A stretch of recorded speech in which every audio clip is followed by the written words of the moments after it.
All right, let's talk about what's happening with Melania Trump and this lawsuit situation because it's getting increasingly interesting. We're into a new year, but some patterns clearly haven't changed. One of them being Melania Trump actively avoiding being served legal papers. The backstory is this. Journalist Michael Wolff is involved in a lawsuit in New York State, and he's essentially trying to get ahead of Melania Trump, who is threatening to hit him with a staggering $1 billion defamation claim. The root of that threat stems from Wolff reporting what he claims were statements made by Jeffrey Epstein about Melania Trump. Unsurprisingly, she's not thrilled. Instead of accepting the legal documents and dealing with the issue directly, she's been playing hide and seek with the process servers trying to get those papers into her hands. It's gotten so absurd that process servers ended up serving the doorman at one of her New York residences, which creates a new set of problems for her legal strategy. If you're trying to argue that New York isn't really where you live and that you shouldn't be sued there, the optics of process servers tracking you down at your supposed non-residence isn't exactly ideal.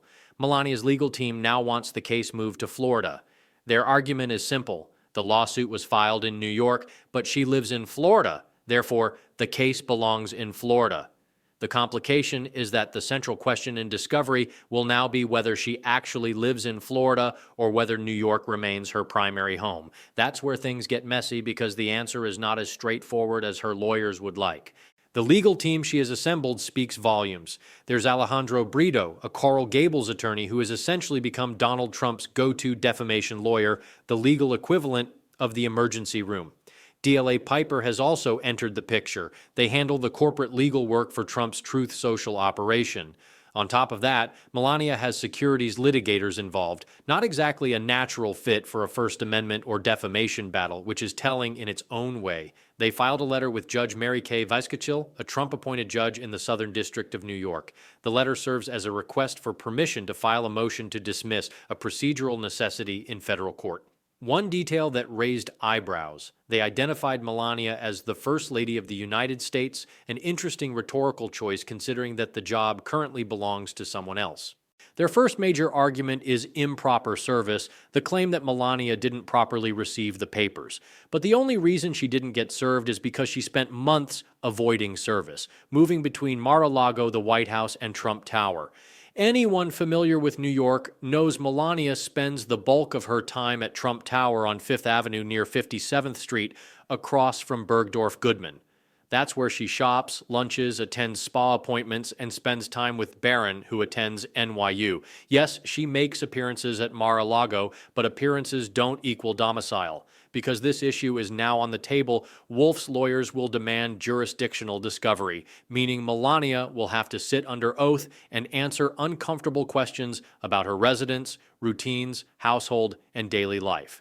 Federal courts take service seriously, and judges, even Trump-appointed judges, do not look kindly on defendants playing procedural games to avoid being served.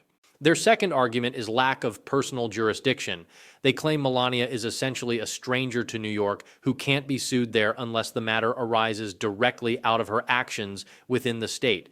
The problem is that her lawyer, Brito, sent a $1 billion defamation demand letter into New York regarding statements published in outlets headquartered in New York concerning allegations connected to Epstein, Trump, and Melania. In other words, New York is not a random venue. Wolff responded strategically. He filed a lawsuit seeking a declaratory judgment that the statements in question are not defamatory and that Melania's threatened lawsuit constitutes a SLAPP, a strategic lawsuit against public participation designed to chill speech. Her lawyers argue declaratory relief can't apply retroactively to past statements, a claim that makes little legal sense and is not widely supported in First Amendment case law.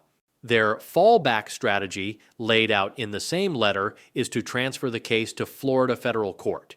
And here's where the political subtext becomes impossible to ignore. If the case lands in the Southern District of Florida, it could end up before Judge Aileen Cannon, arguably the most Trump-friendly judge in the country. The random assignment wheel makes it roughly a coin flip depending on the division. So that's where things currently stand. This case is suddenly a laboratory for several intersecting questions: the limits of defamation law, First Amendment protections for journalists, anti-SLAPP strategy, federal removal jurisdiction, residency, and procedural gamesmanship. And beneath all of that is a very old Trump family pattern: fighting legal exposure not by winning on the merits, but by reshaping the battlefield before the fight even begins. If anything new breaks, we'll go deeper.